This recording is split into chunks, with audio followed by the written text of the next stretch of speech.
La musique, les applaudissements et les acclamations résonnent dans un espace où la conscience cosmique est décrite comme transformant notre expérience et notre évaluation de tout dans l'univers. Notre conscience habituelle est limitée, fragmentée et basée sur l'ignorance.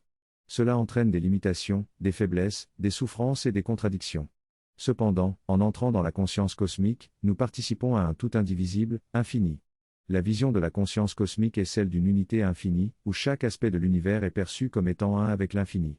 Tout prend une valeur complètement différente, basée sur l'infini et l'unité. Notre langage ordinaire est limité pour décrire cette expérience, mais on peut concevoir l'idée de cette unité infinie en pensant à l'océan d'énergie ou au substrat éthérique sous-jacent selon la physique. Au-delà de nos capacités mentales à concevoir cette réalité, on peut la sentir et en avoir un aperçu lorsqu'on atteint un état de calme mental.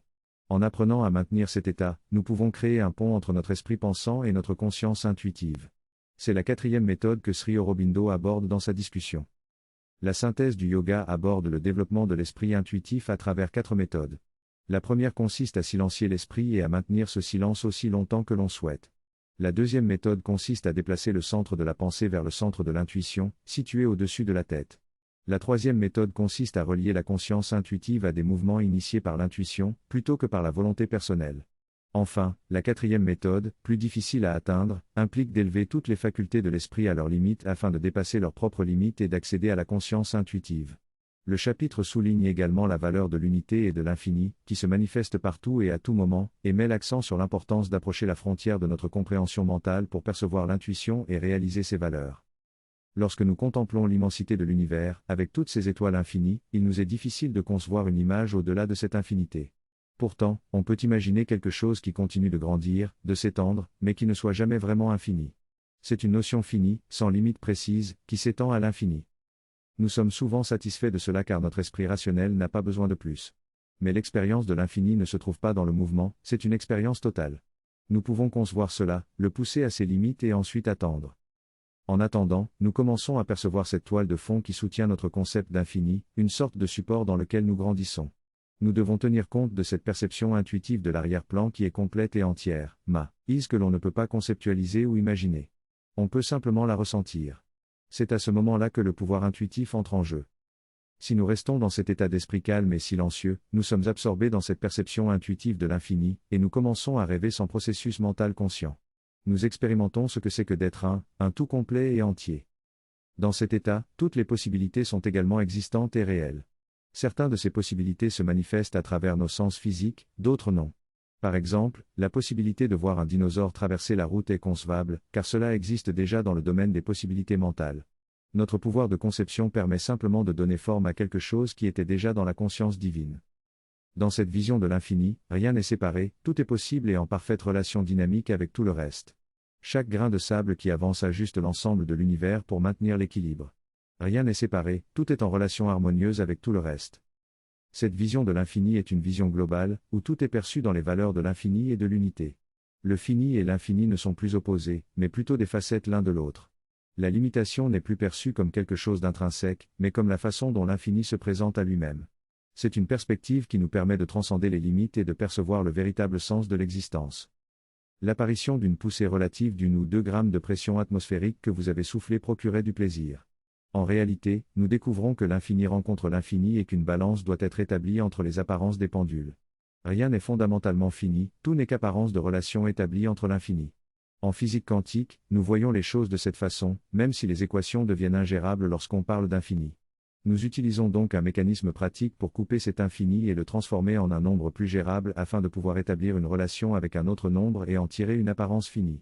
Par exemple, lorsque nous observons un électron, il se présente comme une onde d'énergie pulsante qui se propage dans toutes les directions vers l'infini et l'éternité. Cette onde n'est pas seulement formée par une pulsation vers l'extérieur, mais également par une onde entrante de l'univers, créant ainsi une relation stable qui génère une apparence pulsante finie dans l'espace et le temps fini. Cette idée est extraordinaire, car l'onde entrante doit provenir de l'infini de l'univers, mais elle correspond parfaitement à l'onde sortante. En physique, nous ne parlons pas de cela de cette manière, car cela devient trop complexe conceptuellement. Nous préférons utiliser des équations simplifiées et poursuivre nos études. Cependant, lorsque nous sommes confrontés à cette vérité, nous devons gérer cette infinité. C'est ce qu'on appelle l'énergie du point zéro, qui représente la somme de toutes les ondes possibles de toutes les fréquences venant de notre univers, soit une infinité d'énergie. Nous devons fixer une limite pratique et réduire cette infinité à quelque chose de gérable. Ainsi, une énorme quantité d'énergie entre et sort à chaque point de l'univers, même lorsque rien n'existe physiquement. C'est ce qu'on appelle l'énergie du point zéro, notre réalité de base, une énergie infinie. Les limites et l'ignorance ne sont que des apparences et des phénomènes. Notre limitation est simplement une relation entre un pouvoir illimité et lui-même, car il n'y a qu'un seul pouvoir. Toute ignorance n'est rien d'autre que toute connaissance choisissant de se cacher à elle-même, établissant ainsi une relation avec elle-même, créant une apparence de limite. Ce que nous considérons comme force, faiblesse, joie, tristesse, plaisir, douleur, lutte sont en réalité des expressions d'une connaissance divine se manifestant selon différentes mesures de force, de délice et d'harmonie. Leur équilibre est la manifestation dynamique de la divine harmonie. Cette lutte apparente entre forces est en réalité une danse infinie de forces variées s'harmonisant entre elles dans la valeur de l'infini. Dans cette vision de la vie en harmonie avec tout, on comprend que tout est interconnecté et interdépendant. Ainsi, lorsque le divin se manifeste, il crée une multiplicité qui se manifeste dans l'univers. Il n'y a pas de lutte ni de tension, car tout est une manifestation de soi-même. On peut jouer avec ces manifestations, les pousser dans une direction ou une autre, mais toujours en harmonie et en équilibre. Dans cette harmonie divine, on dépasse les limitations de notre esprit, de notre vie et de notre corps, et on vit dans l'infini de l'esprit. On voit ces aspects de nous-mêmes avec la bonne valeur et le bon but dans la manifestation. On cesse de juger les autres et les choses par leurs apparences extérieures, car on voit la divine en chacun et en tout. Tout le reste n'a qu'une valeur secondaire. C'est une expérience de conscience cosmique où l'on voit l'âme des choses et des êtres et où tout le reste a une valeur moindre. On peut observer les conflits et les querelles des autres avec détachement, sachant que tout cela est temporaire et superficiel. On voit au-delà des apparences et des émotions contradictoires et on voit la divinité en toutes choses. Lorsque nous observons la scène mondiale, nous pouvons constater que même les adultes et même les pays se bombardent les uns les autres. Mais si l'on prend du recul et considère le tableau dans son ensemble, il s'agit d'une lutte de force à partir de laquelle émergera quelque chose. Au niveau de l'âme, personne n'est vraiment tué, détruit ou blessé, car il passe par des cycles et certains choisissent même de renaître pour diverses raisons. Bien que nous puissions nous identifier à la douleur et à la souffrance des gens, dans une conscience plus large, nous pouvons voir leur place dans le schéma global. Cela ne signifie pas que les conflits sont nécessaires, mais puisqu'ils refusent de changer, ils choisissent de passer par cette épreuve. Si nous pouvons les aider à changer, cela peut les éviter de souffrir ou leur permettre de trouver un chemin plus court vers la souffrance. Nous voyons donc les choses à partir des valeurs plus profondes de l'âme, où nous cherchons et trouvons le divin en tout et en chacun, tandis que le reste n'a qu'une valeur secondaire en tant qu'expression du divin. Ainsi, aucun événement ne peut nous perturber, car la distinction entre ce qui est heureux et malheureux, bénéfique et maléfique perd sa force et n'est perçue que dans sa valeur et son but divin. Cela est facile à voir en regardant l'histoire, où même les événements les plus terribles ont finalement abouti à un bien plus grand. Pendant les guerres, des millions de personnes peuvent avoir souffert et péri, mais le monde en a tiré des leçons et s'est amélioré. Cela ne signifie pas que de tels événements doivent se reproduire, mais ils ont peut-être permis de sortir d'un danger plus grand à l'époque. Selon Sri Aurobindo, par exemple, il explique pourquoi l'Inde a dû passer par la colonisation, affirmant que c'était une tâche douloureuse mais nécessaire pour que l'Inde puisse se libérer des contraintes étroites qui ne pouvaient plus supporter le poids de son avenir. Ainsi, la colonisation anglaise en Inde avait un but divin, même si les Anglais eux-mêmes n'en étaient pas conscients. Cette notion d'évolution et de dépassement des limites se retrouve également dans d'autres civilisations, où il est nécessaire de briser les moules et de perdre temporairement les idéaux afin de les récupérer plus tard avec une conscience plus libre. C'est ainsi que nous faisons progresser notre société et préservons notre héritage culturel dans de nouvelles formes et institutions plus vastes. Ce texte parle de la nécessité de briser les anciennes structures et institutions de l'Inde, qui ont été créées au cours des derniers siècles, afin de permettre l'émergence d'un esprit démocratique et d'une nouvelle organisation politique et sociale. L'auteur affirme que cela implique de laisser tomber les formes temporaires et limitées qui sont chères aux gens, même si cela peut sembler vain et désastreux à court terme. Il compare ce processus à l'effondrement de l'Angleterre qui a conduit à l'absorption de l'esprit démocratique et des méthodes démocratiques. L'auteur soutient que cette remodélisation est nécessaire pour que l'Inde puisse dépasser les structures aristocratiques, théocratiques et féodales et se libérer pour embrasser l'esprit démocratique. En évoquant l'évolution de la société indienne, l'auteur souligne la nécessité d'éprouver des systèmes dysfonctionnels pour apprendre et absorber l'esprit démocratique. L'auteur mentionne également les élections politiques et la fascination que certaines personnes peuvent avoir pour les slogans et l'excitation superficielle que cela engendre, soulignant la nécessité pour ces individus de grandir et de dépasser cela. En somme, le texte invite à repenser et à remodeler les institutions et les structures pour embrasser un esprit démocratique plus profond et évoluer. Dans ce texte, il est mentionné qu'il y a eu une évolution dans la façon dont les gens votent en Inde. Au départ, les votes étaient basés sur des habitudes mécaniques, puis ils ont commencé à être basés sur l'argent et ensuite sur la confiance envers un groupe particulier. L'auteur souligne que cette évolution était nécessaire pour que les gens commencent à penser à plus long terme et à se préoccuper des intérêts nationaux plutôt que de leurs intérêts individuels. Il fait également référence à une période tumultueuse dans la politique indienne, avec des changements fréquents de Premier ministre, et affirme que cela a été nécessaire pour secouer les mentalités à court terme et les pousser à adopter une approche plus réfléchie. Il explique que cela fait partie d'un processus de yoga national où la nation dans son ensemble doit passer par des expériences difficiles avant de pouvoir construire un avenir plus solide. L'auteur conclut en disant que l'Inde doit utiliser les principes démocratiques de l'Europe pour créer quelque chose de plus adapté à sa propre culture et aux besoins de l'humanité. Il souligne également l'importance de spiritualiser les impulsions vers la liberté, l'égalité et la fraternité, et de trouver un équilibre entre le social, le politique et le spirituel. Dans ce nouveau cadre, il y a un problème non résolu concernant la formation d'une impulsion. Cependant, dans Auroville, la mère a donné le cadre et les directives, en expliquant que les formes doivent évoluer selon la conscience actuelle des individus. À travers différentes possibilités de formes, la conscience évoluera et trouvera la forme la plus efficace pour ses possibilités spirituelles. Cette évolution de la conscience cosmique se produit à grande échelle en Inde. La conscience cosmique permet de voir les événements sous leur valeur et leur but divin, ce qui mène à une libération parfaite et une égalité infinie. Ainsi, la conscience cosmique permet de ne pas être affectée par les événements, tout en y participant, et conduit à une vision de l'infini et de la conscience divine jouant dans le déploiement complexe de ses possibilités. Il s'agit de l'accomplissement dont parlent les Upanishads, où l'individu se réalise comme étant toutes les existences et connaît la totalité et l'unité de toutes choses. Cependant, la perfection de la conscience cosmique n'est pas facile pour l'être mental, qui tend à diviser l'existence en deux moitiés opposées, l'existence inférieure et l'existence supérieure.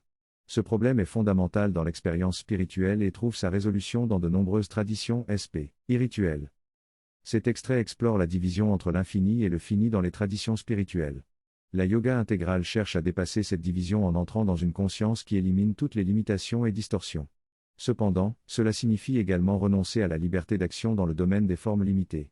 Les deux aspects de l'expérience divine, le calme et le silence de l'infini et la dynamique des formes variées, représentent respectivement la paix et le bonheur transcendant et le bonheur cosmique.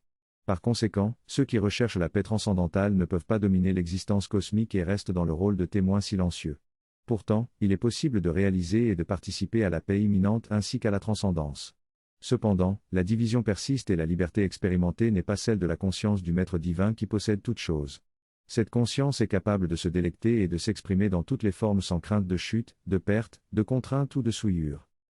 Dans ce texte, il est question de la maîtrise et de la pleine participation à l'existence. L'auteur explique que le divin est en mesure de se faire maître de toutes choses et de se réjouir pleinement en elles.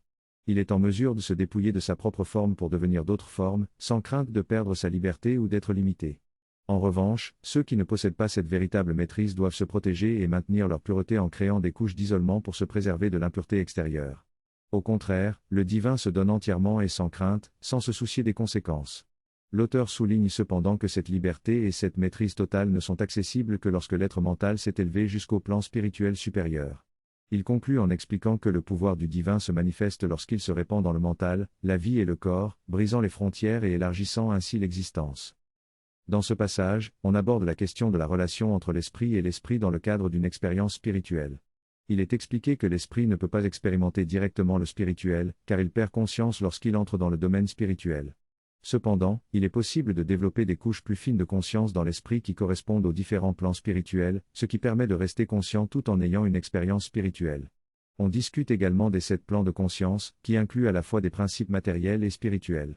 Dans la conscience mentale, il est possible d'accéder à des plans spirituels plus élevés, ce qui permet d'expérimenter la lumière et la joie spirituelle et de les transmettre aux plans inférieurs. Cependant, il est souligné que la conscience mentale doit dépasser les divisions et les limites pour atteindre la divinité. On mentionne également une liste d'aspects de l'expérience divine, qui peuvent tous être des points d'entrée pour une expérience spirituelle. En comprenant et en méditant sur ces aspects, l'esprit se prépare à recevoir directement ces expériences. Dans ce texte, il est question de l'expérience de la divinité et de la conscience supérieure.